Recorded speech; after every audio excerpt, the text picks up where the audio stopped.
Hello and welcome to Nevada's July 2015 Video Labor Market Overview. I'm Christopher Robison. In July, Nevada had a seasonally adjusted employment increase of 3,900 jobs, resulting in total employment of 1.26 million statewide. The state is up around 45,500 jobs from last July for a growth rate of 3.7%. This is the second largest nominal growth since mid-2006 and is the 55th consecutive month of year-over-year employment gains. Construction continues to hold the largest year-over-year growth rate of any supersector, up 10.7% for a gain of 6,800 jobs. The leisure and hospitality sector was home to the largest nominal growth, over 20,000 jobs, equaling a growth rate of 6%.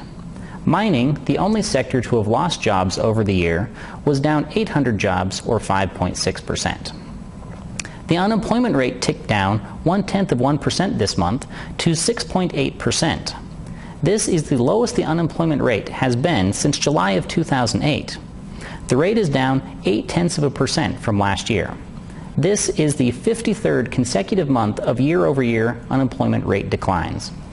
The number of unemployed persons in Nevada is also trending down at 97,000 in July. This is the lowest the unemployment level has been since August of 2008. Continuing our analysis of the long-term unemployed, those who have been out of work for 27 or more weeks, this month we are looking at the long-term unemployment rate. The rate peaked at nearly 7% in late 2011 towards the end of the recession. Since then, the long-term unemployment rate has fallen to less than half of that number. The 12-month period ending in July of 2015 had a long-term unemployment rate of 2.3%, down 4.7 percentage points from the peak. However, this is still well above the pre-recessionary level, which was less than 1%. This month, the Bureau of Labor Statistics released their alternative measures of labor underutilization for the period ending in the second quarter of 2015.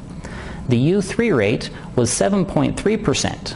The U3 is the rate most similar to the official unemployment rate, which came in at 7.2% for the same period. U4, which adds discouraged workers, was at 7.8%. Discouraged workers are those who would like to work but have stopped looking because they believe there are no jobs available.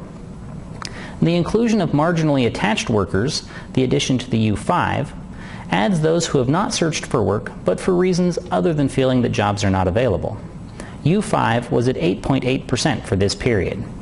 Finally, U6 adds those who are working part-time but would rather be working full-time, but have been unable to find full-time jobs due to economic reasons. This leads to a U6 underutilization rate of 15.2%.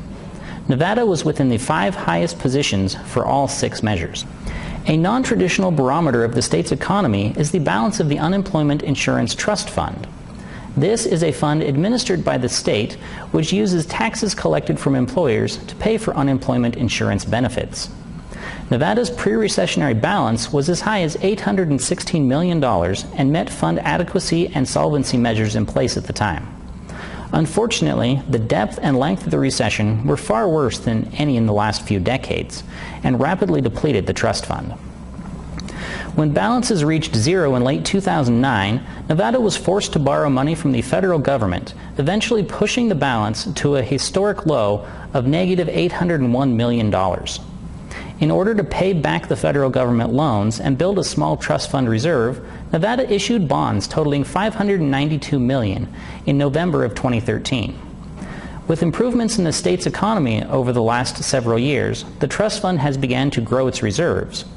At the end of July, the balance was $346.3 million, nearly $180 million higher than a year ago. However, even with this improvement, the trust fund will require several more years to build up in order to have reserves to weather another recession. For more information or to access our data, please visit us on our website at www.nevadaworkforce.com or follow us on Twitter at NVLaborMarket. Thank you.